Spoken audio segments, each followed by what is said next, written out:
신앙인들을 제가 만나보면서 이렇게 느껴지는 게 하나님께 맡기는 방법을 이렇게 모르는 성도들이 많아요. 그러니까 기도하시고 맡기세요 그러는데 어떻게 맡겨요? 하나님의 음성을 어떻게 들어요? 이렇게 이야기하는 분들이 꽤 많아요. 또 그리고 엉뚱한 것을 하나님의 음성이라고 생각하고 또 사람에게 맡긴 것을 하나님에 맡겼다라고 생각하는 사람들도 있습니다. 참 쉽지 않아요. 맡긴다는 것 자체가 사실은 되게 쉬우면서도 어려워요. 그러니까 어린아이가 엄마한테 전적으로 맡기잖아요. 그냥 필요한 거 있으면 엄마 바라보잖아요. 근데 그런 엄마도 이렇게 교육해요. 이제 네가 어른이 되면 너 스스로 해야 돼. 계속 모든 교육이 너 스스로 해야 돼. 너가 알아서 해야 되는 거야. 누구를 의지하면 안 돼. 네가 결정하고 네가 판단하고 네가 인생을 살아가야 돼. 라고 이야기를 해요. 그러다 보니까 인생을 살아가는데 옆에 있으면 이렇게 어떻게 하면 돼? 조언 들으면 되는데 하나님은 눈에 보이지 않아요. 기도하는데 아무 말씀이 없는 것 같아. 잘 그 음성이 어떤 게 음성인지 어떤 게 하나님의 뜻인지 잘 구분하기가 어렵다는 거예요. 성령의 역사가 딱 눈에 보이는 역사면 쉬워요. 차라리 성령의 역사보다 더 쉬운 게 목사님의 조언이라. 그렇잖아요. 그러니까 어떤 의미에서요. 불신자들이 무속인 찾아가는 게 당연할 수 있어요. 동쪽으로 가야 될지 서쪽으로 가야 될지 모를 때 동쪽으로 가! 이렇게 물 가까이 가지 마! 이러니까 얼마나 좋습니까? 근데 목사가 그럴 수 있습니까? 글쎄요, 하나님이 뭘 원할까요? 이렇게 이야기하는 사람도 있겠고, 목사 중에서 또 그래도 또 조금 이렇게 해라. 인간적인 방법으로 권면해 주는 경우도 있을 것입니다. 그래서 어떤 경우는 목사님을 너무 의존해서 하나님의 자리에 목사님이 있는 경우도 사실 있을 수가 있습니다. 꼭 목사님이 아니더라도 신앙의 선배, 자기를 이끌어준 멘토 같은 사람의 그 모든 것을 따라갈 경우들도 많죠. 그러니까 세상 교육이 자신의 힘과 자신의 방식대로 열심히 살라고 하는 거니까 잘 맡기기가 어렵죠. 근데 성령의 방법도 어렵지는 사실은 않아요. 왜냐하면 우리가 하나님께 기도하고 가만히 기다리면 일어나는 현상 속에서 결정해야 될 때가 있거든요. 또 그러면서 조금 기다리면 이렇게 일이 진행되어지는 것을 조금 보면 이거 가만히 있어봐. 어떻게 진행되지? 라고 조금 하면 되는데 그러지 못하고 사단이 어떻게 만드냐면요. 조급하게 만들어요. 내일까지 결정해야 된다. 지금 당장 결정해야 된다. 집을 보러 가기 전에 하나님 가서 하나님이 원하시는 집인지 아닌지 잘 구분하게 해주세요. 그런데 딱 가면 이런 집 찾기 어렵다고 지금 결정 안 하면 다른 사람이 빨리 지금 막 전화 오고 있다고 막 이러니까 이 집 결정 안 하면 안 될 것 같거든. 그러니까 막 해주세요 하면서 계약하고 막 또 실수하고 막 이런 경우들이 생기거든요. 그래서 하나님의 시간표는 우리하고 조금 달라요. 우리는 예를 들면 이런 거예요. 이스라엘 백성들이 광야길을 나와왔어요. 광야길을 걸어가는데 광야길을 이렇게 걸어가면은 사실은 먹을 게 떨어지잖아요. 근데 이제 가지고 온 게 광야에는 먹을 게 없고 자기들이 가지고 온 이게 음식은 한계가 있잖아요. 근데 가만히 보니까 이 음식이 며칠 되면 떨어지겠어. 한 2, 3일이면 떨어지겠어. 그럼 인간은 이때부터 걱정을 해요. 큰일 났다.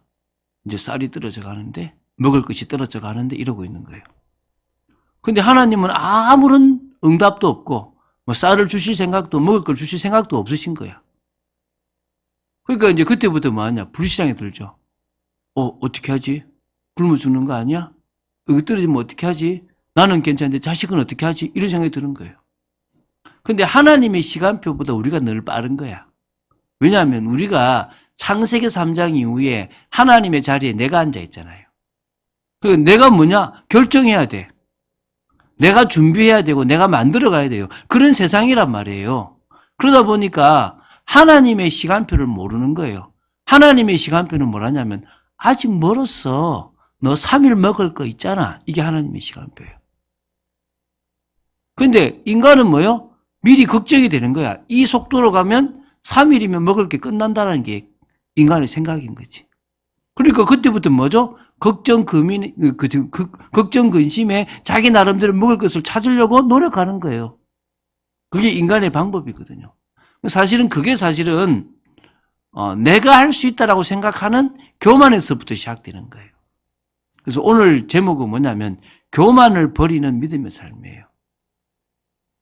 제가 이거 버리는데 꽤 많이 걸렸어요. 왜냐하면 여러분 제가 키가 얼마나 큽니까? 제가 키가 이렇게 160 아닙니까? 161이라 하기도 하고 이러는데 160이나 161이나 그죠? 제가 190이라고 같이 그 군포에 있는 제일모직이라는 데서 이렇게 말씀을 나누고 밥을 먹으러 가는데 생각해 보세요. 같이 둘이서 걸어간다고 생각해 보세요. 저보다 30cm가 더 큰 사람하고 제가 걸어가는데 야 진짜 난감하더라고 이렇게 올려다 보는데. 그런데 그렇게 키 큰 사람하고 걸어가도 제가 꿀리지 않아요. 왜 꿀리지 않냐면 이게 어릴 때부터 좀 자신감이 있었어요. 좀 이렇게 뭐랄까 막내가 가지고 있는 자신감을 제가 어머니로부터 물려받은 것 같아요. 그러다 보니까 키가 작아도 좀 뭐가 해도 나는 할 수 있어 이런 어떤 게 좀 많았어요. 근데 그게 조금 지나면요 남을 무시하는 어떤 교만의 눈, 좀 교만으로 가기 쉽더라고요. 그래서 되게 많이 그거 버리고 내리는데 꽤 많은 시간이 걸렸어요. 누가 나를 무시하면 못 참았어요. 제가 늘 얘기하잖아요. 제가 중학교 1학년 때요. 키가 제가 앞자리에 앉잖아요, 저는. 저 뒤에 앉은 놈하고 이렇게 팔씨름을, 오른손은 안 돼, 왼손을 제가 이렇게 해서 이겼거든요. 근데 그거 할 때가 이제 종례 전이었어요. 그래가지고 선생님이 이제 본 거예요. 니는 쪼매난 게 키 큰 애한테 대든다고. 그래가지고 제가 맞았지 않습니까? 제가 이겼는데. 그렇지 않습니까? 그런 거 있잖아요. 되게 작다는 것 때문에 무시를 받으니까 더 키 큰 놈들 싱겁고 막 이런 아닌데 그치? 저도 모르게 그런 상처들이 있더라고요. 저도 모르게 제가 나를 드러내려고 하고 내가 뭔가를 할 수 있다는 걸 보이고 싶었던 교만들이 많은 거죠. 그래서 오늘 제목은 교만을 버리는 믿음의 삶이에요. 우리 감정 속에서 낙심도 우리의 감정이고 화가 나는 것도 우리의 감정이지만 또 뭐가 있습니까? 지금 교만이라는 것도 우리의 감정이에요. 다음 주에는 뭐냐면 용서하지 못하는 것도 우리의 감정이에요. 이 감정들 때문에 속기도 하거든요. 그래서 오늘은 이 교만에 대한 것이고 다음 주는 용서에 대한 마음들을 좀 나눠보려고 해요. 자, 첫 번째 교만을 경계해야 될 성도인데요. 자, 교만은요. 자기 힘으로 뭔가를 이룰 수 있다라고 생각하는 게 교만이에요. 나만 잘났다 이게 교만이 아니고 진짜 교만은 뭐예요? 하나님 없이 내 힘으로 할 수 있다는 생각 자체가 교만이에요. 우리는 하나님 없이는 할 수가 없거든요. 우리는 하나님이 우리를 지켜주시지 않으면 우리는 키를 한 자라도 더 할 수도 없고 뭐든지 풀어갈 수 없는 존재입니다. 목사님 무슨 말 하세요? 제가 회사에서 얼마나 많은 일들을 처리하는데요. 제가 지금 우리 집에서 많은 일을 합니다. 그게 하나님이 주신 재능이기 때문에 할 수 있는 거예요. 하나님이 우리에게 재능들을 주셨기 때문에 가능한 거라니까요. 건강을 주신 것도 하나님이고 또 뭐 실력을 주신 것도 하나님이고 물질을 얻을 수 있도록 여러 가지를 배려하신 분도 하나님이시라니까요. 근데 그 부분에 대한 인정이 없으면 내가 했다고 생각하는 거예요. 특히 이렇게 성도들의 자녀 신앙의 2세대가요. 똑똑할 때가 있고 실력이 있을 때가 있어요. 근데 그게 사실은 자기가 잘난 게 아니고 하나님이 주신 재능이거든요. 그 가정의 그 부모 때문에. 근데 이거를 내가 받았다고 생각하는 순간부터 내가 뭔가를 잘한다고 생각하고 하나님 없이 뭔가를 하려고 그래요. 그게 교만이에요. 그걸 우리가 물리쳐야 되는 거예요. 자, 잠언 21장 4절에 이런 말이 있어요. 잠언. 자, 읽어드릴게요. 눈이 높은 것과 마음이 교만한 것과 악인이 형통하는 것은 다 죄니라. 뭐가 죄라고요? 눈이 너무 높은 것. 혹시 여러분 아직 결혼 못했는데 너무 눈이 높습니까? 그것도 죄랍니다. 죄송합니다. 어쨌든 너무 눈이 높아가지고 내 나름대로 막 이렇게 어떤 그런 것, 또 마음이 교만한 것, 또 악인이 형통한 것, 이거 다 뭐라고요? 죄라는 거예요. 그 잠언 21장 24절에는 또 이렇게 나옵니다. 무례하고 교만한 자를 이름하여 망령된 자라고. 무례한 자도 망령된 자지만 뭐요? 교만한 자를 뭐라 한다고요? 망령된 자라. 왜? 그 이유는 넘치는 그 교만으로 행동하기 때문에 행한다는 거예요. 그래서 그게 뭐요? 망령된 자라는 거예요. 그래서 이 교만한 모습이 되게 위험한 거예요. 그래서요, 잠언 16장 18절에 이렇게 나와요. 교만은 패망의 선봉이요, 거만한 마음은 넘어짐의 앞잡이니라. 이게 잠언 16장 18절에 나와요. 또 잠언 18장 12절에는 이렇게 나와요. 교만은 멸망의 선봉이다. 그러니까 교만한 자가 결국은 뭐 한다고요? 그 교만대로 멸망해 버린다는 거예요. 그럼 하나님은 어떠냐? 잠언 16장 5절에 마음이 교만한 자를 여호와께서 미워하신대요. 여호와께서는 내가 잘할 수 있다라고 생각하는 자를 미워하신대요. 야고보서 4장 6절에는요, 교만한 자를 물리치신대요. 그리고 베드로전서 5장 5절에는 교만한 자를 대적하신대요. 그러니까 여러분, 하나님 앞에 교만한 것, 여러분, 사단이 하나님 앞에 교만해서 자기가 하나님처럼 되려고 했잖아요. 그래서 결국 실패했거든요. 그게 하나님이 가장 싫어하시고 대적하시고 물리치시는 거라는 거예요. 그 정도가 아니라 성도가 교만하면 어떻게 하느냐? 사무엘 하 22장 28절에 교만한 자를 살피사 낮추시리라 그래요. 이게 시편 18편에 있는 내용인데 다윗이신데 교만한 자를 낮춰버리세요. 우리가 참 감사하게도 왜 고난이 오느냐?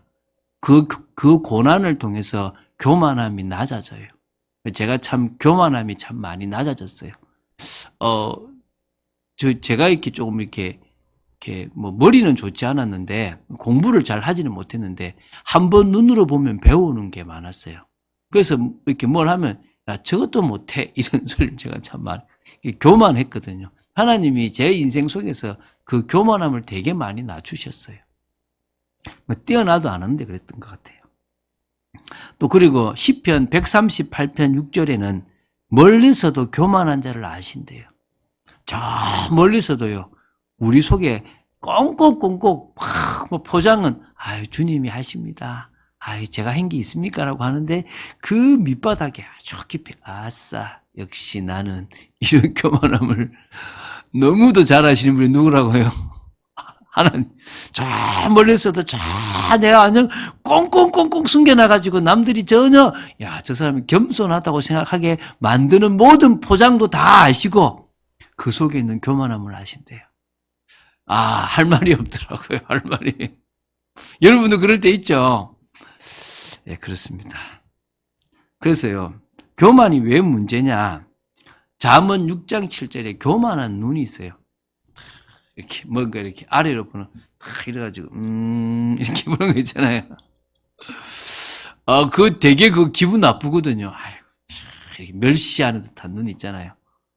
누군가 쳐다보는데 제가 이렇게 옛날에 탁 이렇게 전도사 때 이렇게 그 안수 집사님 한 분하고 일을 하려고 불렀는데 목사님, 그때 전도사님, 제 하루 일당이 얼마인 줄 아세요? 이러는 거예요. 한마디로 당신 진짜 이 비싼 사람 불렀다 이 말이지. 갑자기 기분이 확 나빠지려는 거예요. 좋게 말할 수 있는데 그래서 제가 이 참 말이라는 게 중요하구나 이런 생각들을 제가 느꼈을 때가 있습니다. 예레미야 39장 16절에 보면 교만이 자신을 속인대요. 이 교만함이 자신을 속이는 거예요. 이게 나쁜 거예요. 여러분이 자꾸 속는지도 모르고 넘어가는 거예요. 속지 마시기 바랍니다. 디모데후서 3장 2절에 보면요. 지금 이 시대를 말하거든요. 말세에는 고통하는 때가 온대요. 지금 이때가 고통하는 때인데 왜 고통하냐면 사람들의 모습이요. 자기를 사랑한대요. 그리고 뭡니까? 돈을 사랑한대요. 그래서 미국에 신이 두 개가 있는데 me and money래요. me and money. 자기와 돈이 이제 결국 신이 된대요. 그리고 뭡니까? 자랑하며 교만하며. 그러니까 말세가 될수록 사람들은 더 자기만을 자랑하고 교만한 모습들로 멸망을 향해서 패망의 선봉인 멸망 이 교만 때문에 결국은 멸망하게 되는 모습으로 가게 되는 거예요. 교만에 대해서 설명할 게 되게 많은데 굳이 설명하지 않아도 여러분 잘 알 거예요. 왜 안 아십니까? 여러분 뒤에 여러분 볼 때 참 교만하다 싶은 사람들이 꼭 있어. 되게 거만한 사람들이 있어요. 여러분 명심하십시오. 남을 손가락질 할 때 세계는 자기를 보고 있잖아요. 그렇잖아요, 이렇게. 그것처럼 누군가는 저 사람도 교만해 라고 할 수 있습니다. 그게 저고 여러분의 모습일 수 있습니다. 그런 감정들이 뭐를 방해하냐면요. 하나님과 저와의 관계를 방해해요. 왜? 하나님이 싫어하시잖아요. 하나님이 교만할 때 이래요. 딱 발장 끼고 해봐라. 그래. 태성아, 너 하는지 해봐라. 이런 느낌으로 가만히 계세요. 그래서요. 자기가 할 수 있다고 생각되는 사람, 자기 힘으로 하고 있으면요. 하나님 가만히 계셔버려요. 얼마나 힘든지 아십니까? 여러분 하나님 가만히 계시면. 하나님이 움직이셔 주시고 일해 주셔야 되는데요. 내가 아무리 몸부림쳐도 하나님이 역사가 없다. 끝나는 겁니다. 그거를 알아야 되는 겁니다. 자, 두 번째, 그래서 우리는 하나님 없이 잘 살려고 성공하려는 모습을 경계해야 됩니다. 이게 무엇입니까? 이게 바로 이제 이거 좀 교만을 경계하는데요. 여러분, 제가 쉽게 설명해 볼게요. 부부가 이제 결혼을 해요. 우리 잘 살아보자. 우리 행복하게 살아보자. 죄송한데요. 어떤 의미에서 교만이에요? 목사님, 왜 그 교만입니까? 하나님 없이 행복해보고 하나님 없이 잘 살려고 하는 자체가 교만. 그 증거가 살아갈수록 안 맞아. 싸워. 지금 이혼이 되게 많잖아요. 그 왜 그러냐니까. 결국 그게 스스로가 가진 교만인 걸 모르는 거예요. 그래서 저는요, 결혼하기 전부터 하나님 없이는 우리 가정은 될 수 없다는 걸 안 거예요. 제가 연애를 9년 했잖아요. 7년쯤 되었을 때 제가 목회로 부름을 받았어요. 그러니까 그전에는 제가 전기공학과를 나오면 뭐 전기 쪽의 일이든 선생님 자격증이 있으니까 교사가 되든 이렇게 하겠죠. 그죠? 그런데 갑자기 목회자로 가니까 이 아내가 이제 사모가 되니까 되게 싫어하잖아요. 그때 제가요, 더 아내한테 잘했거든요. 그때는 막. 그런데 아무리 잘해도 안 되는 거예요. 그래서 제가요, 하나님, 이게 뭐 이렇습니까? 라고 막 기도를 하는 중에, 야, 너 지금 누구를 바라보고, 네가 지금 뭘 가지고 풀려 그러냐? 이렇게 딱 들어요. 근데, 그쵸, 그때요. 아내한테 잘하고, 아내한테 시각을 탁 맞춘 거를 내려놓고요. 하나님을 바라보기 시작했어요. 아내를 무시했다는 게 아니라, 아내한테 전화하고 연락할 그 시간에 기도를 시작하고, 하나님을 바라보기 시작했어요. 하나님, 모든 관계를 풀 수 있는 것은 하나님밖에 없습니다. 아내가 그러니까 그때는 저 사람이 나를 이해하는 것도, 나를 품어주는 것도, 우리 관계가 풀어지는 것도 하나님밖에 없습니다. 라고 생각하고 하나님을 바라본 거예요. 계속 하나님을 바라보는데요. 희한한 건요. 제가 하나님을 바라보니까 아내가 하나님을 바라보기 시작하는 거예요. 두 사람이 다 하나님을 바라보기 시작하니까 두 사람의 관계가 풀리는 거예요. 저는 알았습니다. 결혼해서도 내가 이 아내하고 맞추려고, 내 이 아내하고 잘 살려고 노력하는 게 아니라 하나님을 바라봐야 되겠다. 우리도 많이 싸웠어요. 뭐 어떻게 안 싸우겠습니까? 20몇 년을 살았는데. 그런데 그 모든 것 속에서 하나님의 방법으로 잘 살려고 하니까 되더라는 거예요. 여러분, 전문도 그렇고 기능도 그렇고 직업도 그렇고 사람들과의 관계도 그렇고요.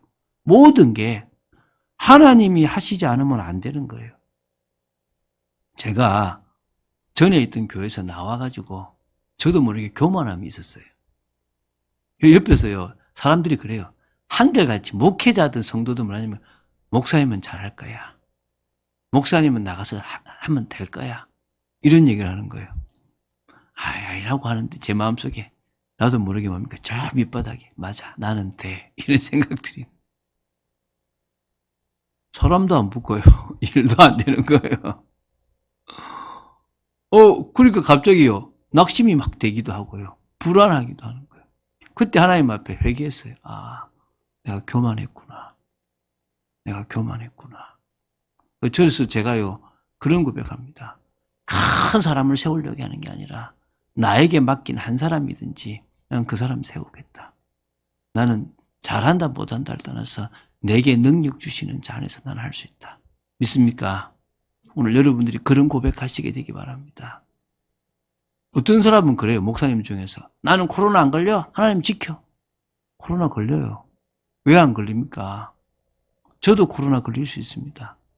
감사한 게요.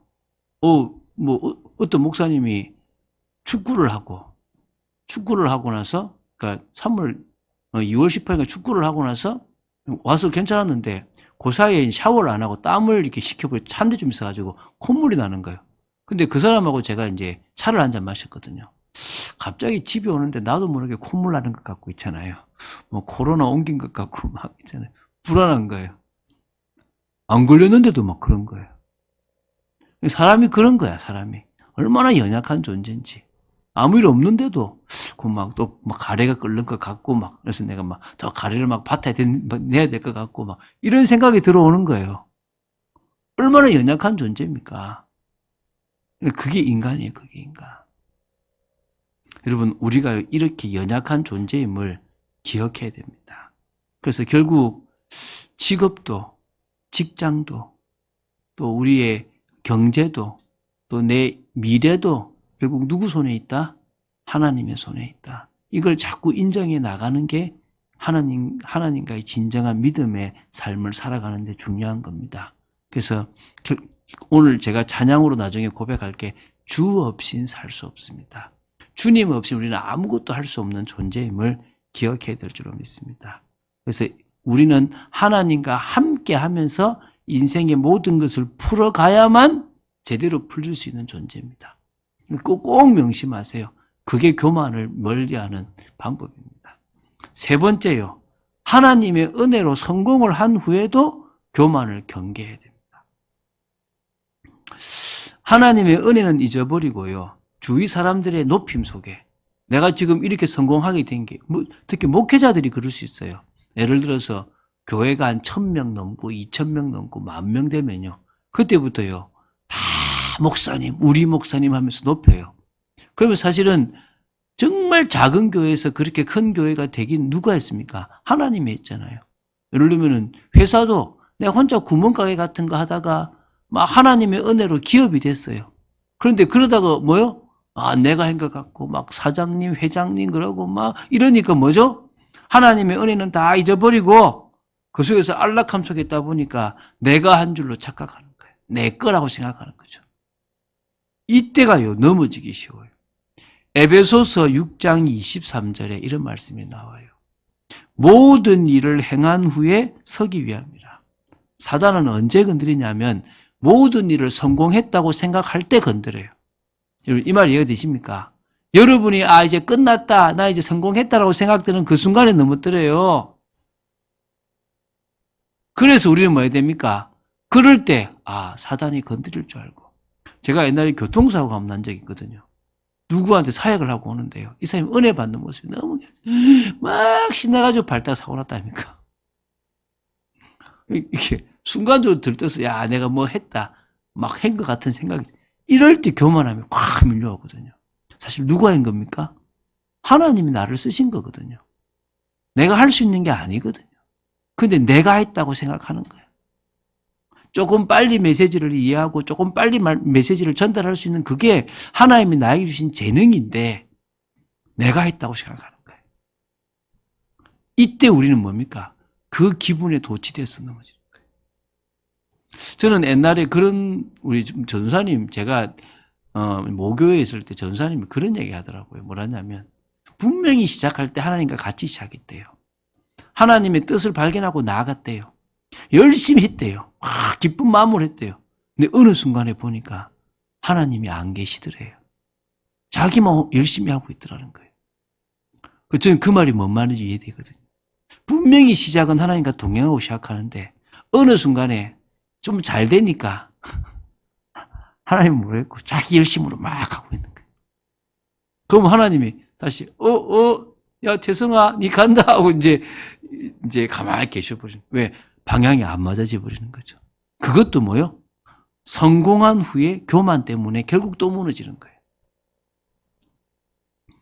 그러니까요, 성공 후에 넘어뜨리고 잘 될 때 넘어뜨리는 사단의 전략을 기억하고 마음에 교만함을 심는 사단을 경계하고 이기는 여러분 되시기 바랍니다. 자, 그래서 두 번째, 하나님의 은혜를 알 때 우리는 우리 속에 있는 교만함을 인식할 수가 있습니다.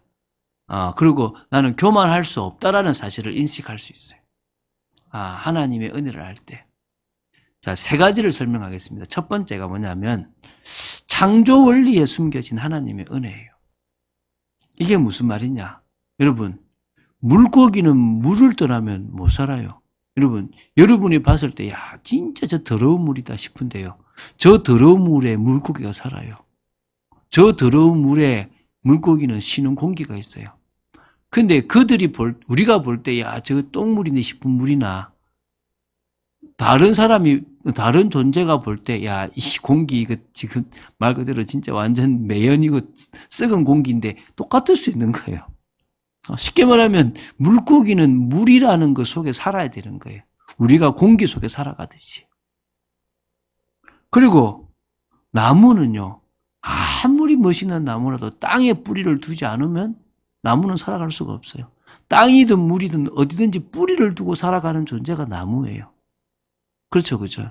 아무리 잘라서 심기만 해도 돼도 그걸 가만히 놔두면 죽어버리는데 땅에 심어 놓으면 살잖아요. 물속에 놔둬도 살잖아요. 그렇지 않습니까? 그렇죠? 새는요, 하늘이라는 공간을 날아다닐 때 자유롭고 행복한 거예요. 그게 창조 원리라는 거예요. 창조 원리. 그것처럼 인간은 하나님과 함께 해야만 가장 안정된 존재라는 사실을 안다면 우리는 교만할 수 없어요. 있습니까? 왜 부모님들이, 왜 이 세상 사람들이 자꾸 망해가는지 아십니까? 여러분, 잘 생각하실게요. 인간이 할 수 있다라고 생각되는 그 순간부터 전쟁이 생겨요. 여러분, 1차 세계대전, 2차 세계대전이 언제 생기는지 제가 설명했잖아요. 그게 뭐냐 그러면요, 인간이 스스로 하나님 없이 대단할 수 있다고 생각되는 게 인문주의예요. 신을 뺀 인간만의 문학, 인간만의 철학, 인간만의 어떤 지식인 거죠. 그 인문주의가 꽃을 피운 게 르네상스 시대예요. 르네상스 시대가 오고 나서 뭘 꿈꿨냐면요, 유토피아를 꿈꿨어요. 이 땅에 유토피아가 생길 수 있겠다. 근데 희한하죠. 그렇게 꿈꿨던 유럽의 1차 세계대전, 2차 세계대전으로 완전 피폐해졌어요. 지금도요, 인간이 할 수 있다고 생각될 때마다 전쟁이 일어나요. 왜? 할 수 없다는 것을 철저히 사단이 보여주는 거죠. 그 결과가 결국은 전쟁으로 파멸로 이어지게 돼 있거든요. 우리는요, 하나님의 형상을 가진 존재예요. 하나님의 형상을 가졌다는 말은 하나님의 영 성령이 우리 속에 와 계셔야만 그 형상이 빛나고 그 형상이 아름다울 수 있는 거예요. 그렇기 때문에 우리는 창조 원리 속에 숨겨진 하나님의 은혜를 알수록 하나님 아니면 안 되는구나 알게 되는 거예요. 두 번째, 십자가를 통한 하나님의 은혜를 알아야 되는 거예요. 같은 이야기처럼 보이지만요, 우리는 범죄에서 죄 가운데 사단의 종로를 타고 멸망의 인생을 살아갑니다. 그때 하나님은 그 인간을 구원하는 유일한 길로 누굴 주셨습니까? 예수 그리스도를 주셨어요. 그 예수 그리스도 안에 있으면 보호함 받아요. 방주에 있으면 살듯이 예수 그리스도 안에 있으면 정죄함도 없고 그리스도 안에 있으면 행복한 인생이 되어지는 거예요. 재앙과 저주가 끊어지는 거예요. 영원한 지옥에 가지 않는 거예요. 우리가 구원받고 우리가 살아나고 우리가 구원의 축복을 누리는 모든 것은 다 뭐 때문이라고요? 이 십자가의 은혜, 하나님의 은혜 때문이라는 거예요. 근데 그거 알면요, 내가 한 거 아니잖아요. 교만할 수가 없어. 내가 한 게 아닌데 뭐 어떻게 교만하겠습니까? 오늘 여러분 답 내시기 바랍니다. 이 답이 여러분에게 나야 돼요. 세 번째, 포도나무 비유에 담긴 하나님의 은혜예요. 이게 요한복음 15장 1절부터 7절에 나와요. 예수님은 말씀하셨습니다. 하나님은 농부고 자신은 포도나무고 우리는 그 포도나무에 붙어있는 가지예요. 가지는 아무 힘이 없는 존재입니다. 포도나무에 붙어 있어야만 살아가는 존재지 거기서 잘려지면 그냥 밖에 버리는 불쏘시개 같은 그런 존재이지 아무런 의미가 없어요. 이게 우리가 알아야 될 존재라는 거예요. 열매 맺고 싶습니까? 성공하고 싶습니까? 더 붙어 있으세요. 붙어 있으면서 그분으로부터 뭘 받으시라고요? 양분도 받고 에너지도 받고 힘도 받으세요. 가지가요. 나무에서 조금 갈라져 있으면요. 열심히 열매 맺으려고 하는 만큼 더 떨어져요. 찢어져 버리는 거예요. 근데 내가 포도나무에 딱 붙어 있다 그러면 열매를 맺으면 맺을수록 그러니까 더 풍성해 보이고 아름다워 보이는 거예요. 오늘 여러분 그런 여러분 되시기 바랍니다. 그래서 세 가지죠. 첫 번째 뭐라고요? 창조 원리에 숨겨진 하나님의 은혜. 두 번째는 십자가를 통해서 주시는 하나님의 은혜. 세 번째는 포도나무 비유에 담긴 하나님의 은혜. 이 은혜를 안다면 우리는 뭐요? 절대 교만할 수 없어요. 그래서 오늘 시편 131편 1절 3절에 있는 것처럼 주님의 은혜로 사는 겸손한 성도가 됩시다. 이게 세 번째예요. 주님의 은혜로 사는 겸손한 성도로 바뀌어지게 되기 바랍니다. 뭘 버려야 되느냐? 첫 번째, 교만함을 버립시다. 오늘 1절에 말하잖아요. 여호와여 내 마음이 교만하지 아니하고 이 말 뭡니까? 여호와여 내 마음의 교만함을 버렸습니다. 이 말이에요. 여호와여 내 눈이 오만하지 아니하오며 내 눈의 오만함 거만함을 버렸습니다. 이 말이에요. 오늘 사람을 멸시하거나 무시하거나 나는 할 수 있다. 하나님 없이 가능하다고 생각되는 교만함을 벗어버리는 여러분 되시고 오히려 주님이 우리를 사랑하셨던 것처럼 나 역시 다른 사람을 사랑하는 마음을 가지게 되기 바랍니다.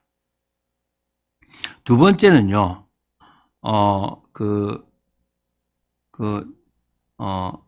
자신이 큰 일이나 감당하지 못할 그런 놀라운 일을 스스로 하려고 힘쓰지 않는 거예요. 이게 교만함을 버리는 거예요. 자, 보세요. 제가 읽어볼게요. 내가 큰 일과 감당하지 못할 놀라운 일을 하려고 힘쓰지 아니하나이다. 이 말은 무슨 말입니까? 사람들은 교만해서 뭡니까? 내가 큰 일 해야지. 큰 나라를 세워봐야지. 내가 뭔가를 이루어봐야지. 이렇게 생각돼요. 감당하지도 못할 놀라운 일을 프로젝트를 세워가지고 막 그것을 이루어서 자신을 드러내 보려고 탑을 쌓아서 하늘에 이르러 보려고 자기 이름을 내보려고 노력합니다. 그런데 우리는 뭐 합니까? 그걸 하지 않아요. 큰 일을 하실 분도 하나님이고 감당치 못할 놀라운 일을 하게 하실 분도 하나님이십니다. 하나님 앞에서 인정을 받고 싶습니다. 되는 거예요. 자, 두 번째는 은혜를 더욱 사모합시다. 은혜를 더욱 사모해야 되겠죠. 이게 무슨 말이냐? 자, 2절에 보시면 실로 내가 내 영혼으로 고요하고 평온하게 하기를 젖된 아이가 그의 어머니 품에 있음 같게 하였나니 내 영혼이 젖된 아이와 같도다. 여러분, 젖을 뗄 때가 보통 한 3살 이 정도 나이잖아요. 뭐 2살도 있고 막 이런데 그때 어떤 일이 벌어지냐면요. 계속 젖을 달라 그래요. 그래서 엄마 옆에 붙어 있어요. 엄마 젖을 막 젖된 아이면 계속 엄마 옆에서 엄마를 안 떨어지라 그러죠. 엄마 젖을 먹으려고 그래요. 이게 무슨 말이냐면 우리가 지금 당장 혼자 살아야 될 입장인데 하나님의 은혜 없이는 안 된다라는, 하나님이 나한테 힘 주시지 않으면 안 된다라는 거예요. 그래서 지금 엄마 품에 탁 안겨 있어요. 그게 가장 그 아이한테는 뭐가 되는 거죠? 안전하고 힘 있는 거예요. 그럼 우리가 어떻게 됩니까? 어머니 품에 안기듯 주님의 품에서 가장 힘을 얻고 힘을 얻는 시간과 귀한 걸 가지는 거예요. 여러분, 예배 시간이 그런 거예요. 어떤 교회는요, 아예 비대면 예배를 안 해요. 지금까지 2년 넘도록 한 번도 비대면 예배를 안 했대요. 그건 그분의 믿음입니다. 참 잘했다 그랬어요. 우리는 처음부터 온라인 예배를 했고 비대면도 했습니다. 왜냐하면 혹시라도 우리 교회 때문에 다른 성도들이나 다른 사람들이 피해보지 않았으면 싶은 마음이 있었기 때문이에요. 그런데 저는요, 여러분들이 꼭 와야 된다는 건 아니고, 저는 사실은 집에서 하는 것보다 이곳에서 예배드리는 게 최고 저한테는 좋더라고요. 힘이 나고. 여러분도 아마 그런 분이 있을 것입니다. 그러나 어쩔 수 없는 상황이라면 혼자 있는 곳에서도 난 이곳이 어머니의 품과 같이 주님의 품이다. 나는 여기서 힘을 얻는다. 나는 오늘도 주님의 힘 없이는 살아갈 수 없는 존재다. 이게 은혜를 사모하는 여러분입니다. 이해가 되십니까? 그 평안함과 그 기쁨을 꼭 한번 맛보시기 바랍니다. 그래서 우리 사실은 오후 예배나 이럴 때 저보다 좀 더 찬양을 잘하는 사람이 있으면 찬양 집회 같은 것도 좀 하고 좀 그런 시간들을 가졌으면 좋겠어요. 그래서 여러분 진짜 은혜 받는 그런 은혜 동아리가 좀 도관으로 들어갔으면 좋겠습니다. 그래서 이제 세 번째, 겸손히 주님을 온전히 바라보자. 이게 세 번째예요. 3절이죠. 이스라엘아, 지금부터 영원까지 여호와를 바랄지어다. 영원토록 주님을 의지하는 것이 정말 필요합니다. 이 말은요, 하나님의 주권을 인정하는 거예요. 여러분에게 일어나는 모든 일들이 그냥 있는 게 아니라 하나님이 허락하셨다라는 그 하나님의 주권을 인정하시게 되기 바랍니다. 할렐루야. 그것부터가 시작이에요. 그것부터가 가장 중요한 겁니다. 그래야만요, 빌립보서 4장 13절 오늘 찬양했잖아요. 내게 능력을 주시는 자 안에서 나는 모든 것을 할 수 있다. 저는요, 사람을 살릴 수 있습니다. 어디 안에서요? 내게 능력 주시는 주님 안에서 저는요, 대한민국을 살릴 수 있습니다. 내게 능력 주시는 자 안에서, 할렐루야! 그 하나님의 능력과 주권을 인정하시기 바랍니다. 야고보서 4장 6절, 베드로전서 5장 5절에 이런 말씀이 있습니다. 겸손한 자에게 은혜를 주십니다. 누가요? 하나님이. 오늘 여러분 하나님 앞에 하나님 은혜 아니면 안 됩니다. 하나님이 해주셔야 됩니다라고 하는 그게요 필요해요. 제가 사실은 저희 아내하고 있으면서요, 처음에 좀 힘들었던 게 저희 집은 저희 엄마가 다 했어요. 그러니까 아버지가 집에 일을 거의 안 했어요. 밖에 일은 많이 하는데. 그러니까 저희 아내하고 처음에 만나서 저희 아내는 장인어르신이 또 다 했거든요. 그러니까 뭐든 해달래. 이것도 해달라, 저것도 해달라. 처음에는요, 막 짜증이 나는 거예요. 그걸 자꾸 당신이 하면 되지 막 이랬거든요. 근데요, 잘하고 나면요, 막 당신 최고라고 하는 거야. 되게 힘나더라고요. 나도 모르게요, 생명 걸고 하게 되는 거예요. 그래서 내가 볼 때 여자들은 못한다 하는 게 최고 좋다. 그러면서 남편을 잘한다고 자꾸 해주는 게 최고 잘하는 거다. 제가 그러니까요, 집에 보니까 되게 많은 일들을 하고 있더라고요. 그래서 지금은 요건 당신이 해라고 맡긴 것도 있지만, 제가 가만히 보니까 하나님도 그러시겠구나. 하나님 저 못해요. 하나님 저 안 돼요. 요 얘기를 자꾸 해야 하나님이 아싸 이러면서 힘나셔가지고 하실 겁니다. 할렐루야. 그런 여러분 되시기 바랍니다. 그래서 빌립보서 4장 13절을 마지막으로 결론 맺겠습니다. 지성인일수록, 불신자로 오래 살았던 사람일수록 주님께 맡기는 거, 성령의 역사를 체험하고 주님이 하신다는 게 참 힘들어요. 그런데요, 멈춰보세요. 망한다 생각하고 멈춰보세요. 손해본다 생각하고 멈춰보세요. 그래가지고 하나님이 하실 때까지 한번 기다려보세요. 그러면서 하나님이 하시는 걸 보고 나면 그러면 돼요. 하나님이 생각 주실 때까지 막 고민하지 마시고 기다려봐요. 제가 설교를 우리 아이들은 쉽게 한다고 생각을 해요. 사실 쉽게 하진 않거든요. 그런데요, 막 머리 짜매다가요, 안 되면요, 또 내가 머리 쓰는구나 탁 놔놓고 가만히 주님이 힘 주셔야 됩니다 라고 그냥 가만히 기다려요. 그러면요, 희한한 게 주님이요, 그냥 뭐 잠시 뭘 하다가도요 탁 떠올라요. 샤워를 하다가도 탁 떠올라요. 딱 보이도 떠올라요. 아, 그래, 이거다. 그럼 빨리 메모를 해요. 왜? 메모하면 또 잊어버려요. 그래서 그걸 가지고 이제 설교를 하고 사역을 하거든요. 일도 마찬가지예요.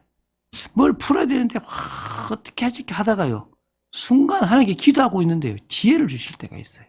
그때가 최고 좋을 때라는 거예요. 그런 맛들을 보는 여러분 되시기를. 그래서 교만함을 버리고 주님께 맡기고 믿음의 삶을 산 여러분 되시기를 주 예수 그리스도 이름으로 축원드립니다. 기도하겠습니다. 주는 그리스도시요 살아계신 하나님의 아들이심을 고백합니다. 끝까지 믿음으로 나아가는 저희들 되기를 원합니다. 저희들이 교만함을 버리고 온전히 겸손하게 주님만을 의지하는 저희들 되게 하여 주시옵소서. 주 예수 그리스도 이름으로 기도드립니다. 아멘.